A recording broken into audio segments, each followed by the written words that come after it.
Est-ce que vous sentez une résistance à l'apprentissage du créole? Oui, bien sûr, il y a une résistance de la part des parents, des profs et aussi de la société en général, comme on peut le voir dans les commentaires qu'il y a eu dans les journaux à partir du moment où le ministre de l'Éducation avait indiqué que le créole serait introduit dans les écoles primaires. Néanmoins, le fait que le créole soit déjà dans les écoles primaires est un indicateur assez fort que les mentalités ont changé puisque le gouvernement a déjà accepté que cette langue-là soit reconnue déjà comme une matière qui peut être enseignée, que ce soit le cas depuis maintenant 5 ans dans les écoles primaires. Entre l'utiliser au quotidien et l'apprendre à l'école, est-ce que vous pensez qu'ils ont la même attitude envers la langue? Je me base sur mon expérience. Ce que j'ai comme expérience, ce sont les étudiants.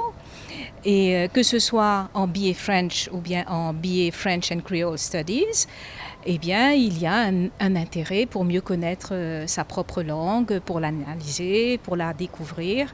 Donc, je ne peux pas parler de réticence, en tout cas, certainement pas de la part des jeunes. Quelle réaction aux parents quand on annonce qu'on gagne sa cours français et créole dans l'université?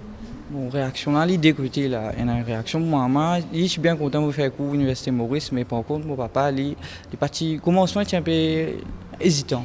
À cause BA français, ça, il y a un cours des ans, existait depuis plusieurs années, mais BA français créole, tient une première.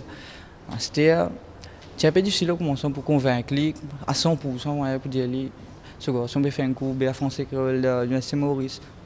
Mais après, avec le temps, ils ont adapté, ils ont trouvé un nouveau cours, car ils ont débouché après. Débouché comme professeur? Professeur, il a un métier de journaliste, il a un PO, Public Relations Officer, il a tout. Enfin, il n'y a pas de débouché après, le gouvernement met en place, parce qu'il y a un gouvernement aussi bien un rôle là-dedans, il peut introduire un nouveau cours, là, il peut donner un support. Ici, il a fait un avance. La réaction de vos parents quand vous leur avez annoncé que c'est ce cours-là que vous vouliez faire? La réaction de mes parents, ils étaient vraiment étonnés. Ils étaient vraiment surpris, en fait. Ah ouais, tu vas faire le créole à l'université? Est-ce qu'ils ont dit non? Non. Ils étaient vraiment pour, parce que, comme moi, c'était un truc nouveau. Donc, ils m'ont dit, vas-y, lance-toi et on verra où ça ira.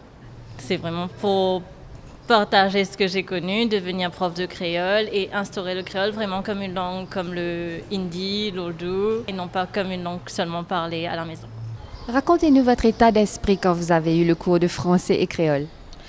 Oui, au commencement, je suis un peu stressée parce que le vécu créole, c'est déjà jusqu'à troisième. Mais tant chose ça pour ralentir moi, me position limitée au niveau primaire, comment dire. Enseignant au niveau primaire. Enseigner au niveau primaire. Je me dis, je fais cours là, mais toujours en français qui est moi, je enseigner français au niveau secondaire. Mais en seconde, depuis que je fais cours là, je toute l'évolution qui peut arriver à cette terre.